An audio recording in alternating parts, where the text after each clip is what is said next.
This is big breaking emergency news. Another state is now asking its residents and its citizens to please help house the influx of migrants and homeless people that have showed up. They are saying that they will help the citizens pay their rent, help pay their mortgage, if they will help the city house migrants in their private residence. All right, so that's what's going on. Another city and another state is dealing with this, and this is what they are proposing as a solution. So let's get into the details here really quick, guys. Please just hit that like, hit that subscribe. I'm posting multiple videos a day, keeping you guys updated on this big urgent news, and it just helps to get these warnings out. I appreciate that. So this is happening right now in Westbrook, Maine. Okay, we are seeing a major influx of people moving into Maine right now, and this is on top of the other main city that we're seeing experiencing a major influx, Brunswick. Okay, this is another city that's dealing with this crisis, Westbrook, and they are asking their citizens to please help house people in their private homes. So it says here that a Maine city, Westbrook, is weighing an ordinance to accommodate a large influx of homeless people, the vast majority of them migrants, with multiple housing options, including private single-family homes.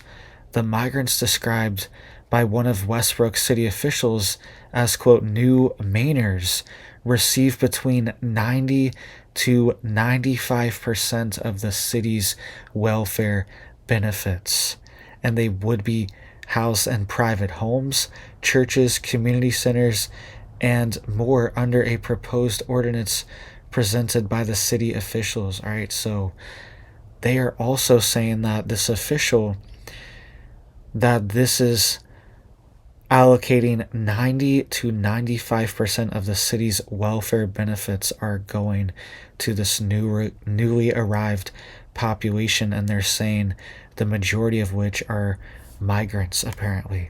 And it says here that, however, private residents and churches would not have to take in homeless individuals unless they expressed a desire to do so.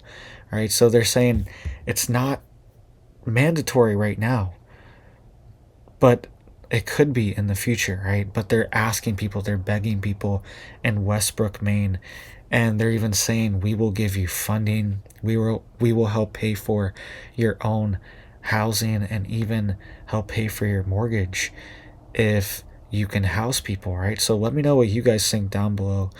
Would you do this program or not, right? Would you get your mortgage paid housing people, or are you uncomfortable with that? Let me know what you guys think down below.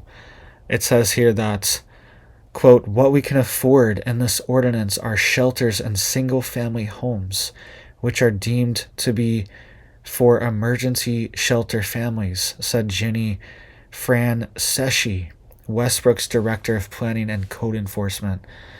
Quote, a church that has a room they can utilize for purposes of baked bean suppers or educational or social needs, they could take that room and make it into a shelter as well for the needs of the community. Right, so they're targeting churches, they're targeting private residences, single family homes. If you have a rental property as well, they are saying that they will pay you to house homeless or migrants in these homes. And it says here that the ordinance would allow single or two family homes to be licensed as emergency shelters, and it would also allow private civic organizations like churches to license a community room within the building as an emergency shelter space. And it says one of the drivers of this ordinance was to address barriers in the agencies obtaining licenses for emergency shelters. All right, so they're having a problem designating this, and they've been using schools and things like that, but they're looking for more places to put people right now. And the average cost of a home in Maine right now is $360,000. The average price of a single family home in Maine, $360,000.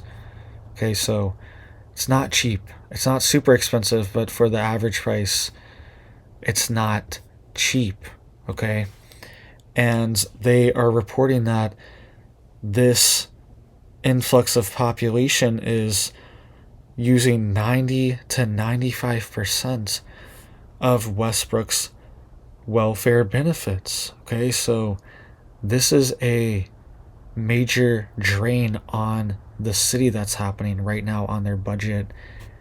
And they normally don't have a population like this. Normally, people are able to make it, right? Maine does not typically have a very high homeless population or migrant population as well either, right? They normally don't have many newcomers there, right? It's kind of stagnant in Maine. A lot of people have been leaving the state actually in recent years, right? So 90 to 95% is definitely a big hit for the city here. And this is a smaller town of 20,000 people that is right outside of Portland, Maine, right? And it says here that according to Harrison Dia, the director of general assistance for Maine, he is saying that migrants make up just about all of the quote new Mainers requiring housing assistance. And he is also saying that they're typically on general assistance for anywhere from 1 to 2.5 years. And he also said that a lot of the people arriving need help and need instruction on a lot of basic tasks when they move into these new homes and housings. He was even saying things like using the thermostat, right? He's saying everything is brand new for a lot of these people coming here. They've never driven a car.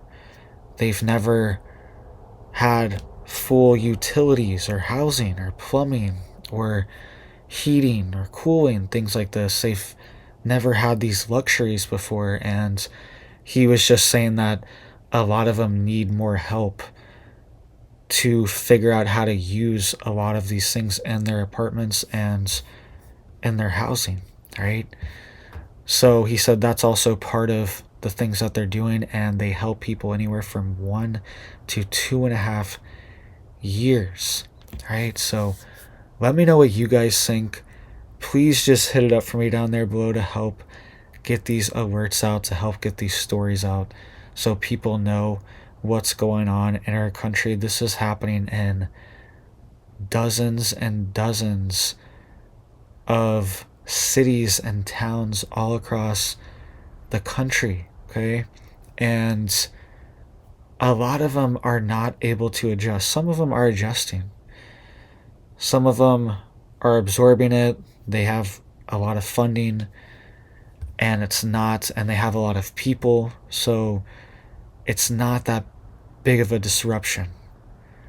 There are other issues too, but these smaller towns of only 20,000, 30,000, 50,000 people, it's a much bigger shock to the towns and their resources when hundreds of people show up at once, thousands of people show up, thousands and thousands show up over months at a time. This is a big drain on the city. They have to make entire programs and plans to deal with this. It becomes a long-term service and budget item for the city and the community, right? So this is changing a lot of towns. It's changing the way that they operate, and it's changing the way they allocate resources, and a lot of the resources are now going to deal with this situation that's happening. And it says here that assistance would come out of the pockets of both statewide taxpayers and those in Westbrook, the later of whom would be on the hook for approximately 30% of the cost, right? So they're saying people in Westbrook are going to pay for at least 30% of the cost of these programs. And this is what community members are saying. This is what Martin Malia said.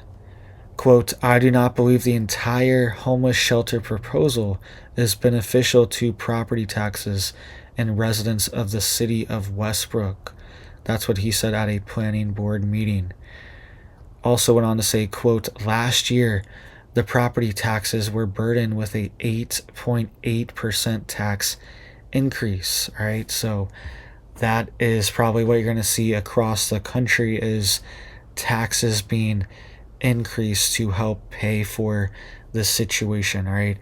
And you're also going to see insurance rates increase as well too, right? This is already happening with car insurance rates because there are an influx of people that they're driving for the first time, right? We're having a major influx of first time drivers and also people that didn't really grow up around driving either. So it's totally new to them, right? So we're seeing a lot more accidents, and a lot of the times too, people do not have proper registration or license. So they're never held accountable. They don't have insurance either. So it's like an uninsured motorist situation, and you're just going to have to take the hit and pay more, and then your rates go up, right? The people that do have insurance, their rates go up every time an uninsured motorist hits someone with insurance, right? So, because there's nobody to claim the money from, so it's all just taken from your insurance. So this is compounding around the country, and we could see taxes increased as well too, things like property taxes and even state local income taxes could potentially be raised in the future as well, and even federally. So thank you guys. Let me know what you think down below about this situation. What would you do?